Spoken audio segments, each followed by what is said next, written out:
व्यवहारवाद उपागम है। इसका जो संबंध है वो है हमारा प्रोत्साहन, पुरस्कार व सजा से।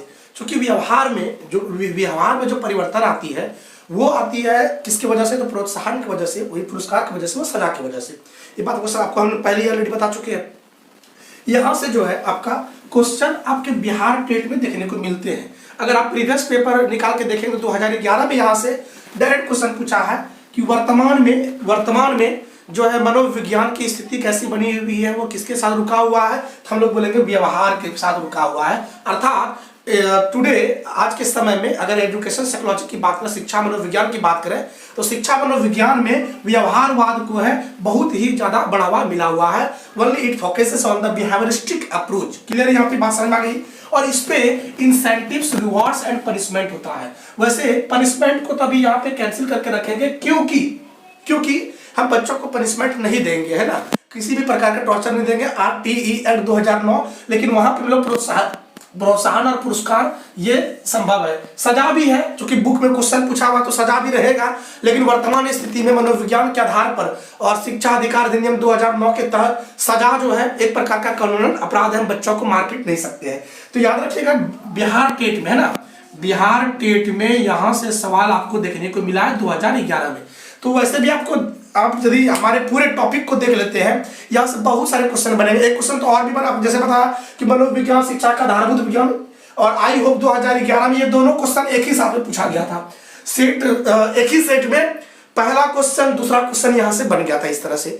और उस समय में ये ऐसा हाल हो गया था कि जितना भी क्वेश्चन था कहीं ना कहीं वो हमारे सेट से पूछे गए थे और जबरदस्त तरीके से वहां पे रहा था। और देखते हैं इस बार, वैसे मैं फिर से बता देना चाहता हूँ जितना भी हमारे बिहार के स्टूडेंट है, झारखंड के स्टूडेंट है, क्योंकि देखिए बिहार में सीट कम हो जाती है, झारखंड वाले आके भर देते हैं। और क्योंकि वहाँ पे जो है ना अभी भी शिक्षा की स्थिति उतनी अच्छी नहीं है, वहाँ पे सरकार मेहनत कर रही है, वहाँ पे सीट खाली रह जाती है, समझ जाइएगा। और हमारे झारखंड के तो बहुत सारे विद्यार्थी जाके वहाँ पे अपना जो है योगदान देते हैं, फिर भी सीट खाली है। और अभी आपको जो है मार्च तक में आपको नोटिफिकेशन देखने को मिलेगी वो बिहार टेट के लिए।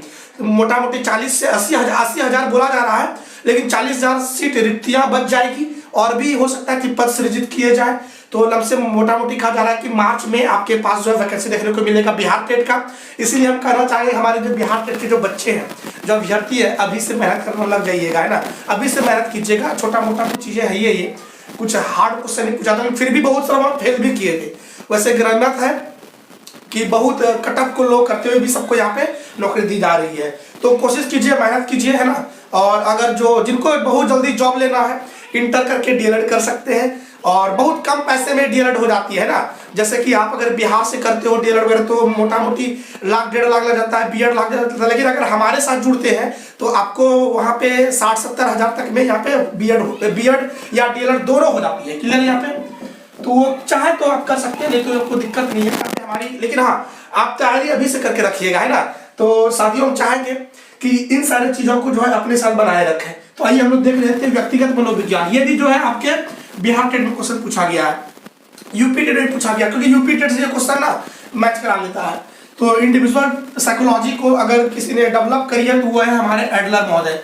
क्लियर, यहाँ बात समझ में आ गई आपको? मैंने रिवाइज कर दिया आपको, है ना।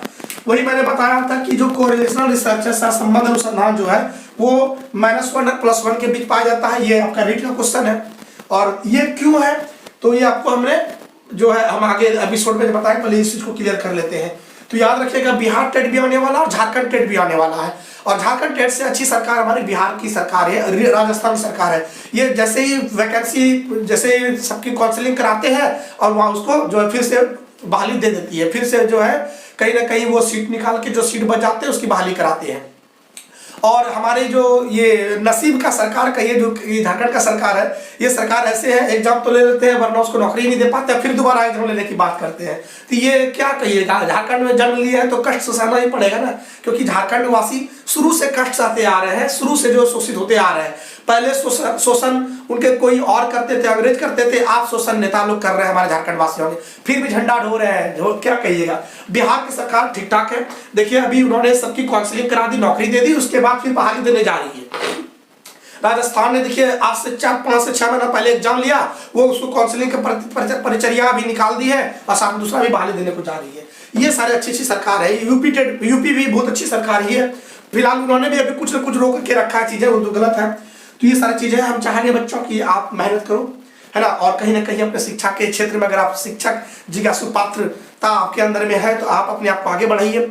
और बहुत जल्द अगर जॉब लेना चाहते हैं बिहार में टीचर बनना, तो आप इंटर करके डीएलएड वगैरह कर सकते हैं, एकदम कम से कम में भी फ्री में कर सकते हैं। हाँ, थोड़ा सा माइग्रेट करना पड़ेगा। अगर बिहार से है तो आपको वहाँ 1.5 लाख 2 लाख रुपया के बीच लग जाता है, और अगर आप थोड़ा सा अगर आप हमारे तरफ जुड़ते हैं तो कम से कम फी में भी हो जाती है। और मैं यहाँ का कोई एजेंट नहीं हूँ, है ना, मैं वहाँ का टीचर हूँ। जिस कॉलेज से आपकी होगी उस कॉलेज के मैं वहाँ पे बच्चों को पढ़ाता हूँ, है ना। आप एक बार वहाँ से कंसल्ट कर लेंगे तो वहाँ